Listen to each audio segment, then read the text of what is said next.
I'm Rachel Conover, and this is Picture the Process, icon-based literacy for task-based learning. Today's agenda is, first I'll introduce you to who I am and the students that I serve, the problem that we believe we're solving for, and how it applies to your students. And we'll go over some implementation tools to help you put these practices into play in your own classroom. The audience analysis piece at the end will be some worksheets that we guide you through that help us to give you your own Picture the Process tools for your classroom. So I am a culinary arts instructor at a CTE school, Indian Valley Vocational Center. It's in Sandwich, Illinois. Yeah, I get the joke. Teaching culinary in a town named Sandwich. It's also where I grew up. I've been there for over 7 years, but in a former life, I was an executive chef in the industry for over 20 years. Here's some images of me with students at our annual Gingerbread House Challenge and doing what I used to do best, just cooking. The students that I now serve come from 10 different districts. They're juniors and seniors in high school with diverse socioeconomic backgrounds, varied learning and culinary experiences, and their learning levels range from sometimes a second grade reader to a person that's in advanced placement classes at their home schools. It means I have to teach on multiple levels, in the classroom and in the lab. I do this primarily through hands-on projects and a classroom business. I strive to provide real-world experiences for students that can cut across any industry, not just culinary. I have a commitment in my classroom to inclusion and bettering my accessibility in terms of the classroom and the kitchen. The culinary space is not typically an accessible space. I'm working on improving that in my own practice. UDL has really helped me in the past year. As I've dug deeper into these principles, it helped me be able to rethink how I was sharing my own materials. Techniques can steer us and our students to a more rewarding learning experience, and UDL helps instructors reimagine how content is taught, allowing students to reach their individual goals. How we teach drives what we teach. That really stuck in my head this year. It was how I was teaching that needed some adjustments. Earlier, we asked you in the reflection question to think about a time when your students were asked to complete a task or understand a concept and written language or verbal communication really failed to help them construct meaning on how they could do what you were asking. For me, this was happening all the time in my culinary lab, specifically with recipes and getting students to understand what I needed them to do without me going over and over the written instructions with them time and time again. This is the problem I want to talk about today, and one that I hope we're taking steps towards solving for. My students tend to be more engaged with visual materials. I bet yours are the same. We discussed how the learners of today are really visual learners. They love videos, images, and icons for everything. This bleeds into our classrooms. Yet the current landscape of educational materials and then culinary recipes for cooking is verbose and non-visual. They are long and cumbersome. They lack universal language, and this does not aid all the different abilities and learning styles that our students bring into the classroom. Here's an excellent example of a recipe that overwhelms me before I can even think about a cupcake, let alone how to make it. This is a Williams and Sonoma vanilla cupcake recipe. It is text heavy, and even the images are cluttered and don't help us construct meaning on what we're supposed to do. Given a recipe like this, my students will shut down and begin to have anxiety before they can even think about what I want them to do. It's not a tool that helps them construct meaning or to work independently. And that's the goal in the work-based learning setting, for students to be able to work towards that independence, those job skills that they can put into play beyond the classroom. My early parchment paper drawings, although very helpful for students, took up a lot of my planning time and were really hard to replicate and copy. Thankfully, my wife is a graphic and app designer, and she let me know there were some digital tools that could aid in this process. We began by using Google Slides and Flat Icon. It can be a Google add-on. It has an easy-to-use search bar, so I could look for icons that met the needs of the recipe's ingredients and tools. I was able to begin constructing some simple recipes, and students really liked it. We'd take 5 minutes as a bell ringer. They would color in the ingredients. It helped them prepare their thoughts and begin thinking through the process before we ever went into the kitchen. It was amazing. I saw a difference right away in their executive functioning, the physical space organization, and their ability to retain information and recall it. I didn't have so many of the "Mom, where are my shoes?" questions. That's what I like to call it in the lab when a student says, "Where's the milk? Where's the vanilla?" before they ever looked. "Mom, where are my shoes?" They're right in front of you. You just need to look. I think part of this was they had less anxiety in the lab. They felt more equipped to accomplish goals independently. But again, it still could use some refining. Laura, my wife, began to see this more as an app that we could develop to aid other teachers and students, not just me in my own classroom. What we've come up with is Picture the Process, a 3-part app that helps you design, choose your own ingredients or materials needed, think of tools that students can have collected to aid in their success during their journey or process, and then the process or directions themselves.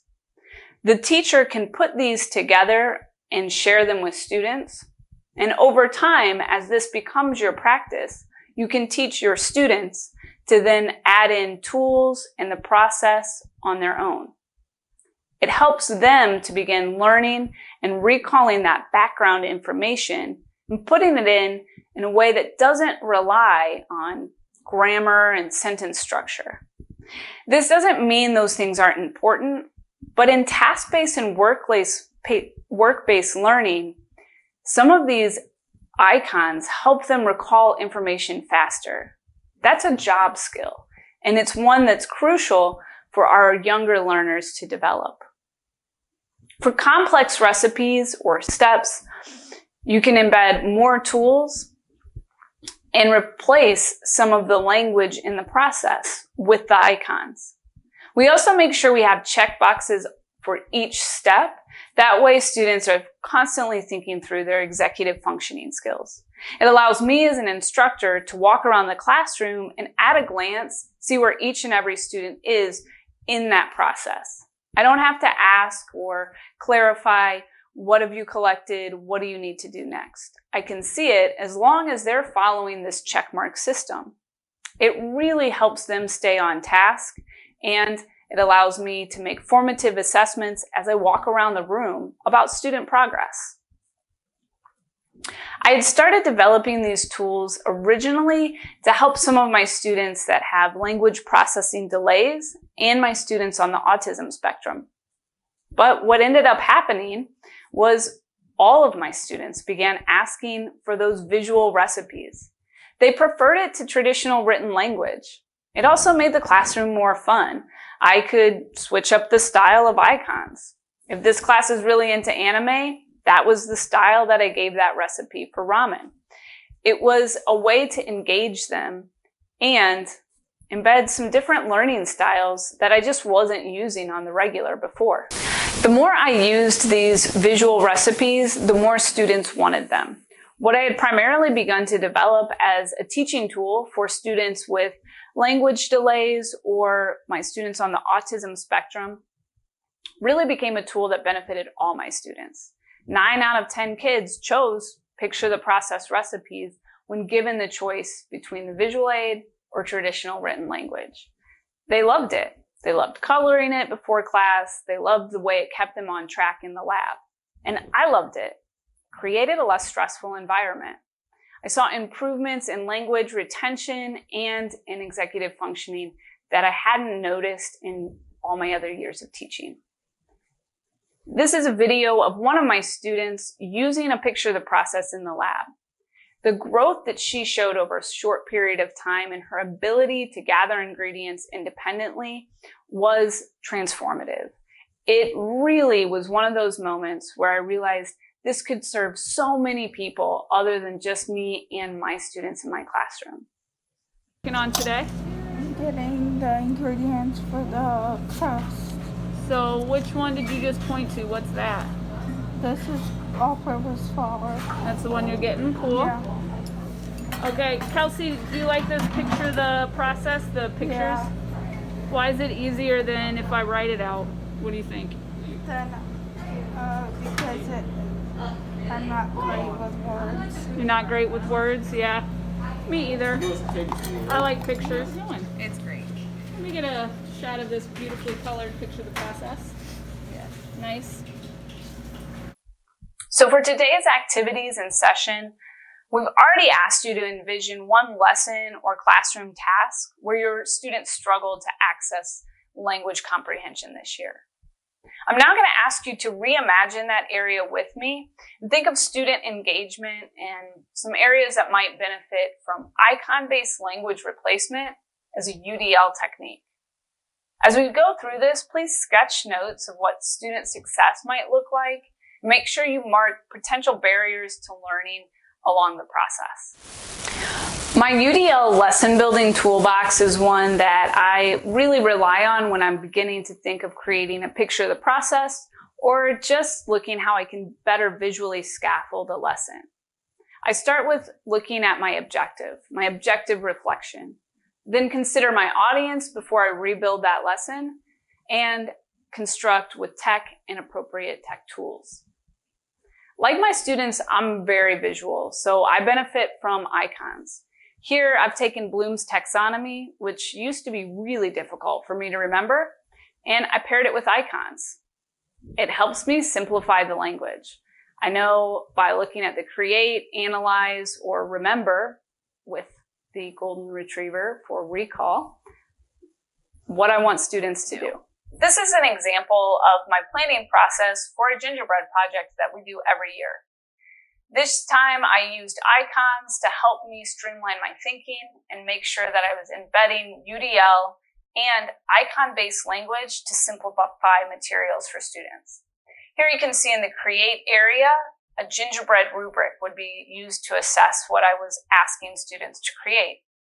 In analyze, students would give me presentations on what they created so they could analyze and reflect on how they moved through the process. This is just a way for me to streamline thinking so that I can better give students what they need to accomplish goals that they help set. Most of the time, it includes icon-based language, just like the ones I'm showing you here. I'll share these slides so you're welcome to use these frameworks if it helps you. You should always consider your audience when rebuilding. I know this sounds simple, but sometimes it's just a step I forget. So I have to put it there for myself. How do I create interest? If they're into anime, like I referenced earlier, maybe that's a filter I throw on a video I shoot for them, or the way I stylize the icons and recipes.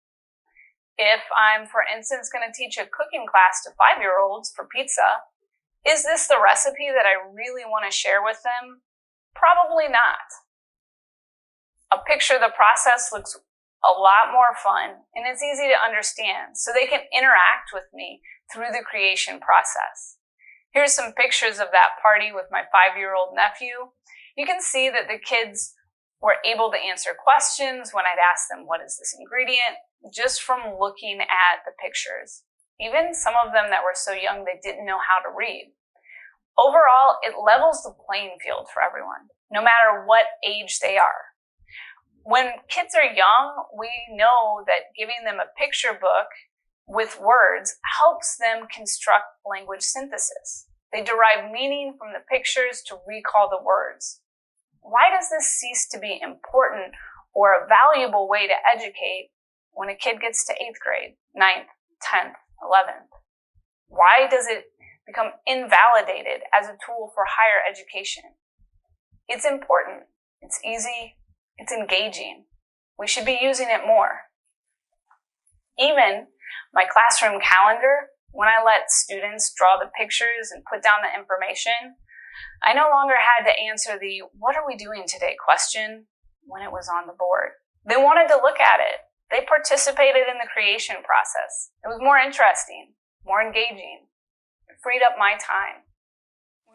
Considering how you can use these tools, icon-based language, or images in lesson planning, I like to say reduce, reuse, recycle. You don't have to recreate the wheel every time. Make sure you're reducing down your objective until it's clearly distilled and you focus on the aim of each lesson. Start with simple lessons first. Reuse hard and soft skills in multiple lessons back to back so students can build on their successes as well as you. And as students begin to own those skills, ask them to recycle them into new assessments or creation processes that allow them to apply it and see their learning in new ways. Sometimes just that creation process and getting them to draw on background knowledge is a lesson in itself. As students begin to reduce, reuse, recycle in the classroom and it becomes a system or practice, they oftentimes benefit by doing this for themselves. I noticed this year as the practice became our classroom norm, I was then able to start trusting students to participate in building rubrics and creating their own materials. This looked like goal setting and student-driven planning. It's important to set appropriate goals with students so that they're rooted in students' needs and abilities and experiences rather than our own expectations. This means that we're really finding that middle spot where we want students to know and do things at a certain standard, but we're going to have a conversation with them about what do they feel success looks like. They can begin to picture the process of their own success the more we discuss it with them and the more they collaborate in the tools we use to get them to where we want them to be. This is a video of one of my second year students being able to create his own picture the process recipe and work plan. He didn't use the format that we will be sharing with you today. He used one with Google Slides and flat icons, and this was earlier on in my process. I think it's important to note, though, the core components of simplifying language and using steps in a process can be applied in any classroom setting. This is a student that struggled mightily with spatial and mental organization, but in a second year was able to create an awesome panna cotta with no mistakes and no mess. Austin, hello. Hi. Tell me how your recipe is going. Pretty awesome. Everything's going correctly. What step are you on right now? I'm about to pour the mixture into the rain. Okay. Which step is that over here? Step 5.